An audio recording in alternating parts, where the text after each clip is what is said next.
So, hello guys, welcome back to my channel Edulon Education. So, today we all will be doing the chapter Is Matter Around Us Pure Class 9. So, सबसे पहली चीज़ आती है classification of matter on the basis of physical state and chemical composition हमारा matter को classify किया जाता है। हमने चैप्टर 1 के स्टार्टिंग में पढ़ा था कि ग्रीक और इंडियन फिलोसोफर्स ने 5 तत्व के नाम पर मैटर को क्लासिफाई करा था, लेकिन हमारे मॉडर्न डे साइंटिस्ट ने मैटर को 2 बेसिस पे अलग करा था, और वो थे फिजिकल स्टेट और केमिकल कॉम्पोजिशन। फिजिकल स्टेट पे हमने सॉलिड लिक्विड गैसेस देखा, केमिकल कॉम्पोजिशन पे हम प्योर सब्सटेंसेस और मिक्सचर देख रहे हैं। इसको नहीं भी पढ़े तो we can just see this flow chart, it's really easy. Matter, यहाँ पर मैटर के अंदर केमिकली सिर्फ बात करें तो chemically, if we are talking chemically about matter, then it is of two kinds: pure substances and mixtures.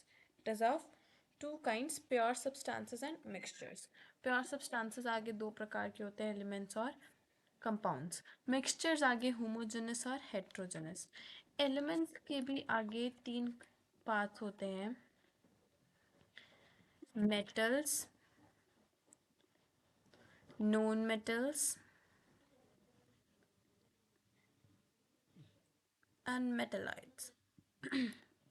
यानी हमने इतना समझ लिया कि मैटर के दो प्रकार, प्योर सब्सटेंसेस और मिक्सचर। प्योर सब्सटेंसेस के दो प्रकार, एलिमेंट्स और कंपाउंड्स। एलिमेंट्स के तीन प्रकार, मेटल्स, नॉन मेटल्स, मेटलॉइड्स। फिर मिक्सचर के दो प्रकार, होमोजेनस मिक्सचर और हेट्रोजेनस मिक्सचर।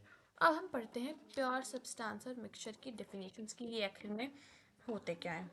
प्योर सब्सटेंस होते हैं जिसके अंदर सिर्फ सिंगल टाइप ऑफ सब्सटेंस पाया जाता है। वो एलिमेंट भी हो सकता है और कंपाउंड भी हो सकता है। एलिमेंट भी हो सकता है और कंपाउंड भी हो सकते हैं। यानी प्योर सब्सटेंस क्या होता है कि इस प्रकार का सब्सटेंस होता है जिसमें सिर्फ एक प्रकार का सब्सटेंस होता है। जैसे मैं बात करूँ पानी की, नॉर्मल पानी है, पानी में पानी होता है, पानी में पानी होता है। बात कर लो ऑक्सीजन की, ऑक्सीजन O2, दो O कंबाइन होके O2 बनाते हैं, सिंगल टाइप है, ऑक्सीजन और ऑक्सीजन। मिक्सचर जहाँ पे दो और मोर प्योर सब्सटेंसेस का कॉम्पोजिशन क्या कहलाता है, मिक्सचर कहलाता है। अच्छा चलो, हम अपना चैप्टर 2 शुरू करने से पहले चैप्टर 1 को एक बार जल्दी से फास्ट ट्रैक पर रिवाइज कर लेते हैं। चैप्टर 1 शुरू करा हमने, पढ़ा कि मैटर सबसे छोटा होता है, चार करेक्टरिस्टिक्स पढ़े।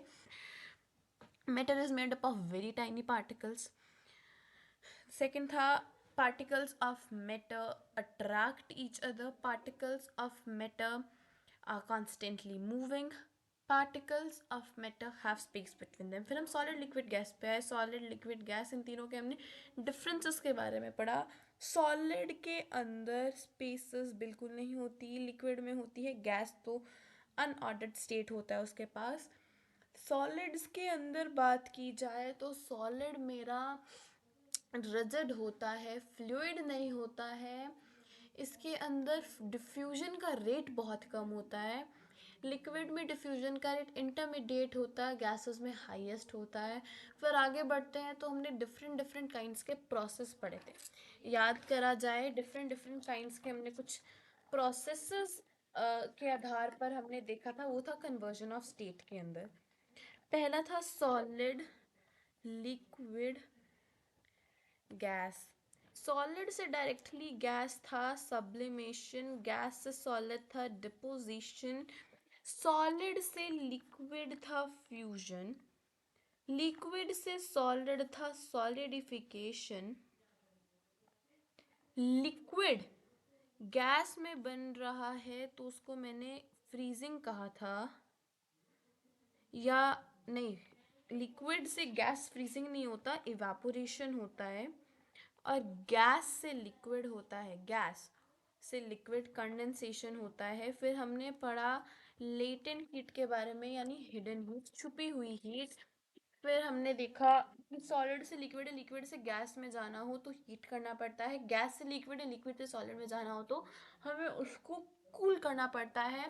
There are two conditions to liquefy a gas, जो कि हमारी होती है reducing the temperature, increasing the pressure। फिर हमने इस चैप्टर में देखा था इवेपोरेशन और बॉइलिंग क्या होता है। इवेपोरेशन सरफेस फिनोमेना होता है, बॉइलिंग बल्क फिनोमेना होता है। इवेपोरेशन बॉइलिंग पॉइंट के बिलो होता है, बॉइलिंग बॉइलिंग पॉइंट पर होता है।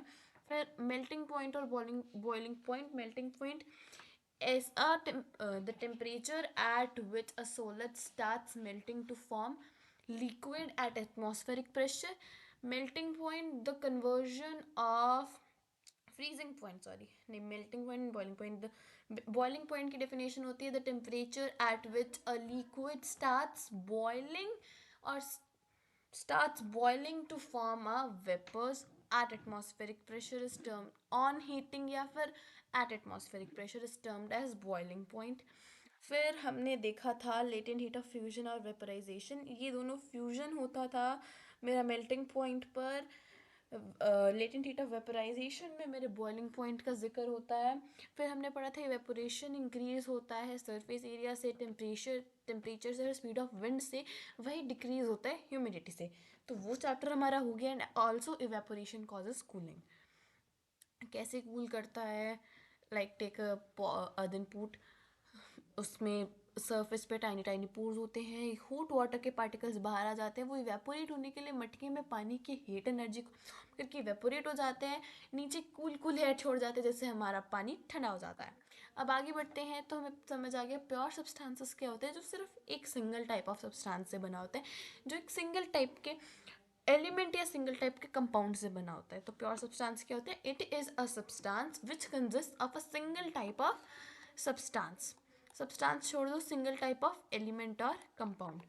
Mixture is a substance which consist of two और मोर प्योर सब्सटेंसेस। क्योंकि मिक्सचर क्या है?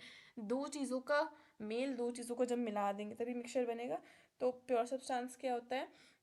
It is a kind of substance which contains a single type of element or compound, whereas mixture, it is a type of substance which consists of two or more pure substances. Differences between pure substances and mixtures. Pure substances consist of single type of element or compound. Mixture consists of two or more pure substances. Pure substance cannot be separated by physical or electrochemical methods, whereas mixture, they can be separated by physical methods. Pure substance has its own definite properties. Mixture shows the properties of its components. Like मैंने एक पानी के गिलास में चीनी पाई, क्या बन गया? मिक्सचर। नमक पाया तो क्या बन गया? ब्राइन बन गया। अब ब्राइन यानी पानी के अंदर नमक, उसका टेस्ट कैसा होता है? नमकीन नमकीन सा। It is showing the properties of its components. Components क्या है? सॉल्ट। तो pure substance single type, mixture two और more pure substances. Pure substance can not be separated, mixtures can be separated. Pure substance own properties, mixture different properties और the properties of its compounds. फिर आ जाता है types of mixtures. Mixtures दो प्रकार के होते हैं, होमोजेनस और हेट्रोजेनस। होमोजेनस और हेट्रोजेनस। होमोजेनस में यूनिफॉर्म कॉम्पोजिशन होता है, हेट्रोजेनस में नॉन यूनिफॉर्म कॉम्पोजिशन होता है। यूनिफॉर्म और नॉन यूनिफॉर्म का मतलब आगे समझते हैं, आगे पढ़ेंगे, हमें क्लियर हो जाएगा। होमोजेनस क्या होता है? जिसमें यूनिफॉर्म कॉम्पोजिशन होता है, इसके जो पार्टिकल्स हैं ये हमें दिखते नहीं हैं, ये फिल्ट्रेशन से सेपरेट नहीं हो सकते हैं। मिक्सचर स्टेबल होता है, पार्टिकल्स सेटल डाउन नहीं करते हैं, और ये टिंडल इफेक्ट नहीं दिखाता है। टिंडल इफेक्ट क्या होता है? The scattering of light particles is not done by homogeneous mixtures. Heterogeneous non uniform होते हैं, पार्टिकल्स नेक डाई से विजिबल होते हैं, फिल्ट्रेशन से सेपरेट कर सकते हैं। मिक्सचर अनस्टेबल है, यानी पार्टिकल्स नीचे बैठ जाते हैं और ये टिंडल इफेक्ट दिखाते हैं। ठीक है, अब हम ना आगे जाके पढ़ेंगे ट्रू सॉल्यूशन, कोलाइड सस्पेंशन, तभी होमोजेनस और हेट्रोजेनस बड़े काम आएंगे। क्योंकि सिर्फ ट्रू सॉल्यूशन ही मेरा होमोजेनस होता है, बाकी दोनों के दोनों हेट्रोजेनस होते हैं। मेरे को इतना समझ आ गया, homogeneous uniform composition, heterogeneous non uniform composition. Homogeneous particles नहीं विजिबल होते, सेपरेट नहीं होता, स्टेबल होता है।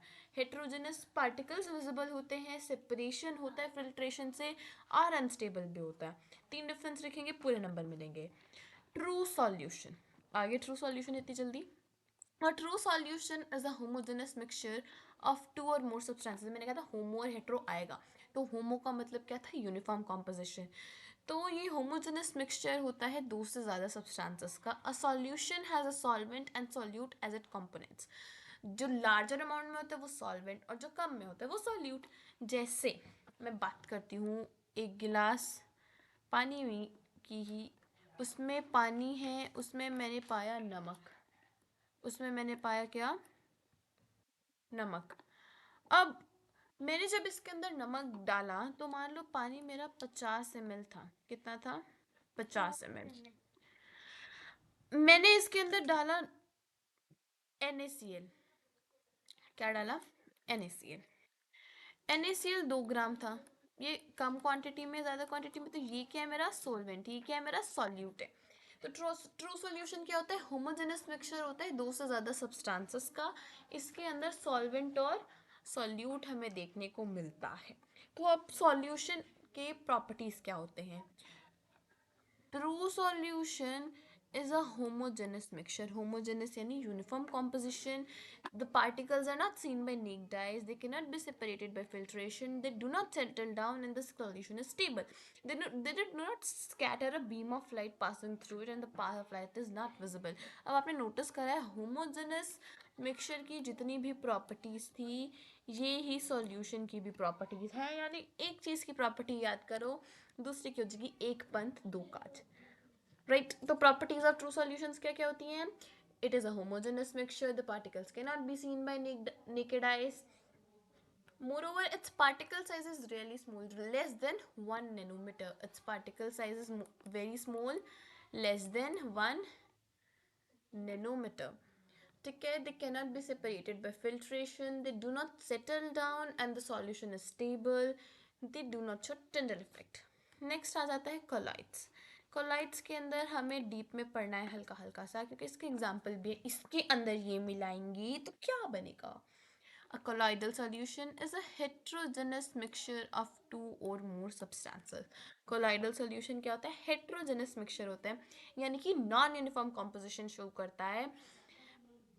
Mixture of egg aluminum albumin in water, milk, air containing dust and smoke. Mixture of starch and water.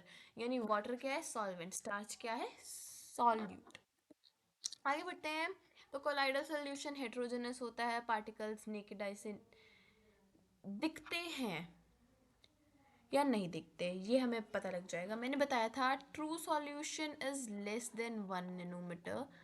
But ये colloidal solution, they have their particle range between 1 nanometer to 100 nanometer. They have their particle size between 1 nanometer to 100 nanometer. That's why they're not visible. The solute particles cannot be separated by filtration. They do not settle down and the solution is stable. The particles scatter a beam of light, right? अब दूध, it's a good example of colloid. दूध में दिखता है आपको कभी दूध नीचे बैठ गया पानी ऊपर हो गया? नहीं ना. क्यों? क्योंकि कोलाइड हेट्रोजेनस मिक्सचर है, स्टेबल है और वो फिल्ट्रेशन से भी सेपरेट नहीं होता, स्टेबल है, जिसकी वजह से हमारे मिल्क नीचे नहीं हो जाता, पानी ऊपर नहीं हो जाता. तो what are properties of colloidal solution? It is a heterogenous mixture. Particles can not be seen by naked eyes. Then they do not separate by filtration. They do not settle down and the solution is stable. They are their particle size is big enough to scatter a beam of light, means they show Tyndall effect. Next, we do possess the topic of suspension. It is a heterogeneous mixture. Heterogeneous mixture, the particles can be seen, they can be separated, the solution is unstable, they are enough, big enough, means their particle size is more than 100 nanometers. Its particle size is more than 100 nanometers. You can imagine 1 nanometer is too small, 1 to 100 nanometers fine, 100 nanometers से भी ज़्यादा है. Okay, तो suspension के properties, it is a heterogeneous mixture. Particles can be seen by naked eyes, they can be separated by filtration. The solution is unstable. They are big enough to scatter a beam of light. They show Tyndall effect like sand and water. Next, suspension. Solute particles can be separated by filtration.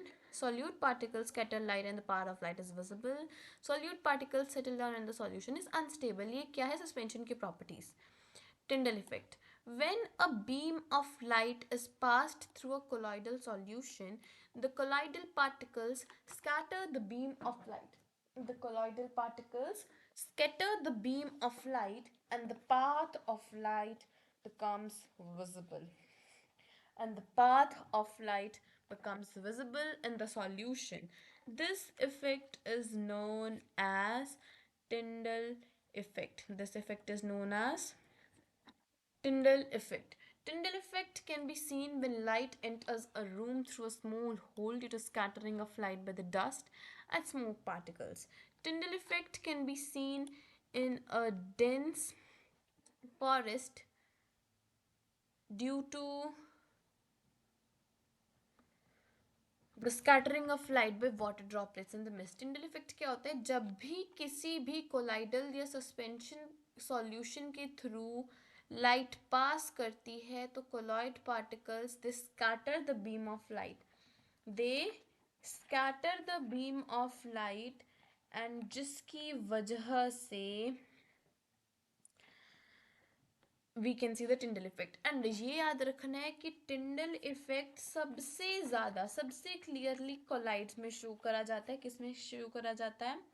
Collides के अंदर. ठीक है. Next है saturated solution. Next we have saturated solution is a solution which cannot dissolve any or more solute at a given temperature. Solubility is the amount of solute present in a saturated solution of the substance. There is some kind of, I must say, correction over here in this. तो पहले तो saturated solution समझ लेते हैं. हमने पढ़ा है ना सेचुरेटेड सॉल्यूशन, हम छोटी क्लासेस से पढ़ते हैं ना. सेचुरेटेड सॉल्यूशन होता है एक गिलास में आप नमक डाली जा रहे हो, डाली जा रहे हो, डाली जा रहे हो, डाली जा रहे हो. एक पॉइंट ऐसा आएगा जब उसके अंदर नमक घुलना बंद हो जाएगा. ऐसा क्यों होता है? क्योंकि पार्टिकल्स के बीच की सारी जगह नमक के पहले डाले गए पार्टिकल्स अपने अंदर समेट लेते हैं. लेकिन वहीं अगर मैंने चला दिया हीटर, नहीं उसको मैंने बर्नर से हीट दी, तो वो धीरे धीरे डिजॉल्व हो जाएगा. क्यों? क्योंकि मैंने पढ़ा है अगर मैं किसी चीज़ को हीट देती हूँ तो वो अपनी स्टेट चेंज करता है, पार्टिकल्स मूव करना शुरू करते हैं, पार्टिकल्स के बीच में डिस्टेंस बढ़ने लगता है, जिसकी वजह से हीट देने पे सेचुरेटेड सॉल्यूशन में और चीज़ मिल जाएगी. लेकिन सेचुरेटेड सॉल्यूशन की डेफिनेशन क्या बनेगी हमारी? It is a solution which cannot dissolve any more solute at a given particular point of temperature. फिर आता है मेरा solubility. Solubility is the maximum amount of solute present in a solution at a particular temperature. Solubility क्या होती है? Maximum amount of solute. एक solution में कितना सॉल्यूट ऑलरेडी प्रेजेंट है कि पर्टिकुलर टेम्परेचर पर. ठीक है. सॉल्युबिलिटी क्या होती है? The maximum amount of solute present in the solution at a particular temperature. Unsaturated solution is a solution which can dissolve some more of the solute at a given temperature. Unsaturated का मतलब क्या है? अभी उसमें डाली जाओ डाली जाओ डाली जाओ, वो डिजॉल्व कर लेगा. तो एक बार ये तीनों डेफिनेशन इंपॉर्टेंट है, एक बार दोबारा से रिवाइज करते हैं. Saturated solution, it is a kind of solution which cannot dissolve any more solute at a given temperature. Solubility, the maximum amount of solute present in the solution at the particular temperature. Unsaturated solution is a solution which can dissolve more amount of solution at a particular temperature. Next आता है concentration of solution.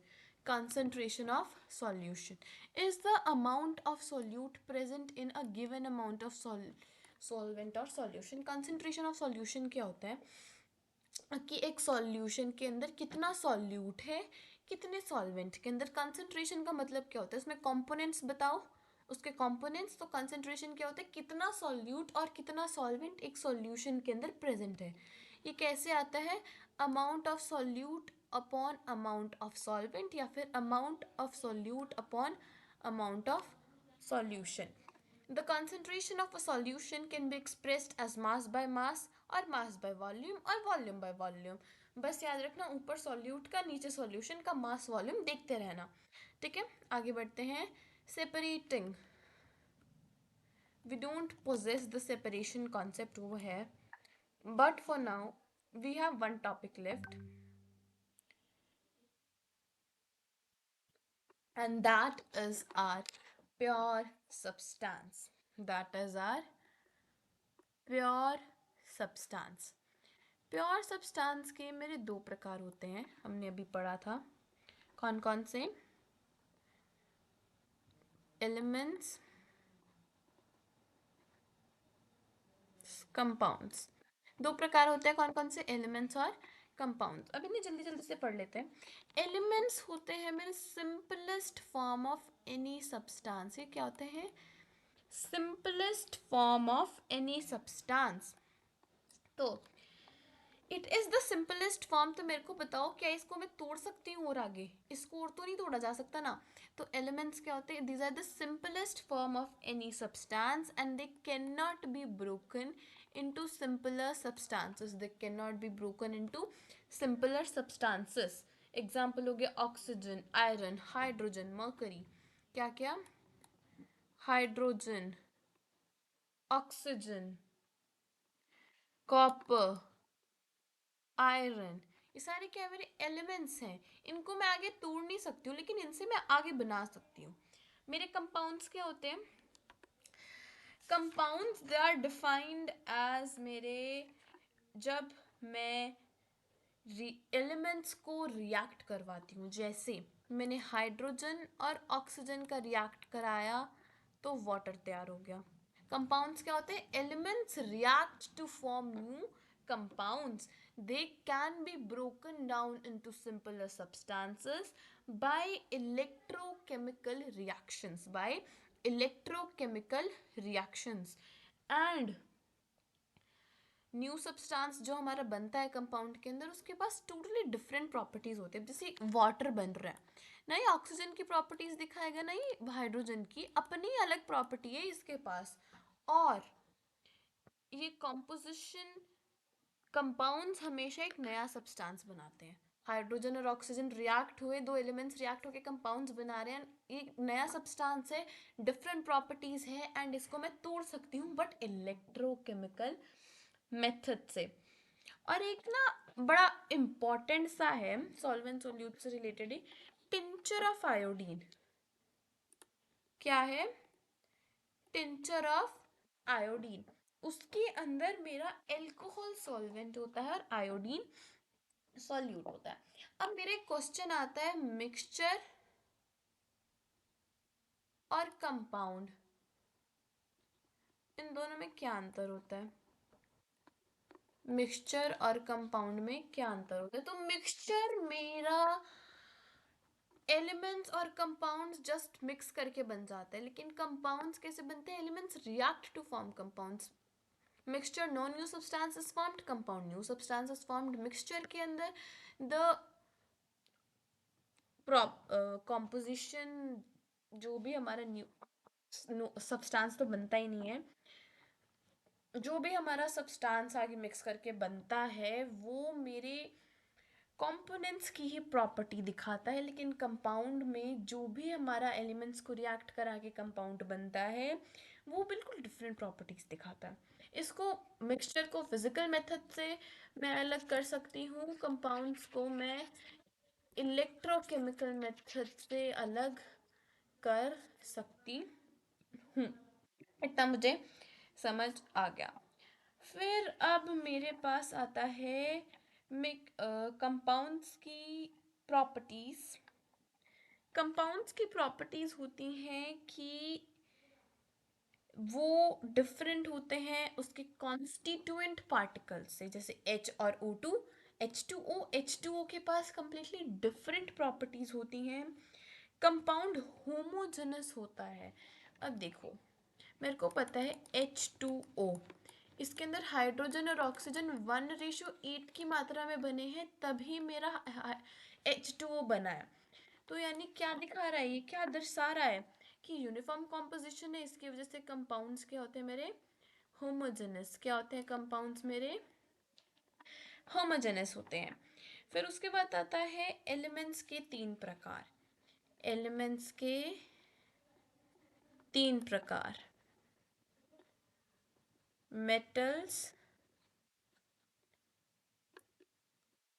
Non metals, metalloids, ये तीन प्रकार होते हैं। Metals they have a luster on their surface. Non-metals, they don't have the luster, they don't have the shine on their surface. Metalloids, in metalloids they have intermediate properties, like metal और non metals के बीच का है ये metalloids, ठीक है ना। ना metal की प्रॉपर्टी शो करता है ना non metal की, उनके बीच की करता है, ठीक है। metals heat और इलेक्ट्रिसिटी कंडक्ट करता है, नॉन मेटल्स बिल्कुल भी कंडक्ट नहीं करता है। मेटलॉइड्स कभी करता है कभी नहीं करता है। फिर they are ductile, metals ductile होते हैं, यानी उसको वायर्स में कन्वर्ट कर सकते हैं। Non metals they are non ductile, उन्हें हम वायर्स में कन्वर्ट नहीं कर सकते। मेटलॉइड्स दे कैन और दे कैन नॉट बी। फिर मेटल्स मेलिएबल होते हैं, यानी उनको शीट्स में कन्वर्ट कर सकते हैं, पतली पतली शीट्स में, नॉन मेटल्स को नहीं कर सकते। मेटलॉइड सोनरस होते हैं, वो साउंड्स प्रोड्यूस करते हैं, लेकिन नॉन मेटल्स नहीं करते हैं। इसके बाद आता है हमारा और कुछ बचा है, हाँ ये देखिए, ये आ गया types of pure substances. Pure substances दो प्रकार के होते हैं, एलिमेंट्स और कंपाउंड्स। एलिमेंट्स बेसिक फॉर्म होता है जिसको हम आगे सिंपल सब्सटेंसेस में तोड़ नहीं सकते हैं। तीन प्रकार के होते हैं, metal, non metal, metalloid. Metals they have lustre, they are malleable, यानी उसको हम शीट में कर सकते हैं। दे आर डक्टाइल, वायर्स में कर सकते हैं। They are sonorous, they are good conductors of heat and electricity. फिर non-metals, they do not have luster, they are not malleable, not ductile, they are not sonorous, they are not good conductors of heat and electricity. Metalloids कुछ properties metals की दिखाते हैं, कुछ non metals की दिखाते हैं। Boron, silicon, germanium, ये सारे इसके एग्जाम्पल थे। Compound. A compound is a substance composed of two or more elements chemically combined together. ठीक है, मिक्सचर कंपाउंड हम ऑलरेडी कर चुके हैं इनका डिफरेंस। तो अभी के लिए thank you so much, thank you. बाकी हम चैप्टर 3 जल्द ही करने वाले हैं, तो please don't forget to like and subscribe. Bye bye.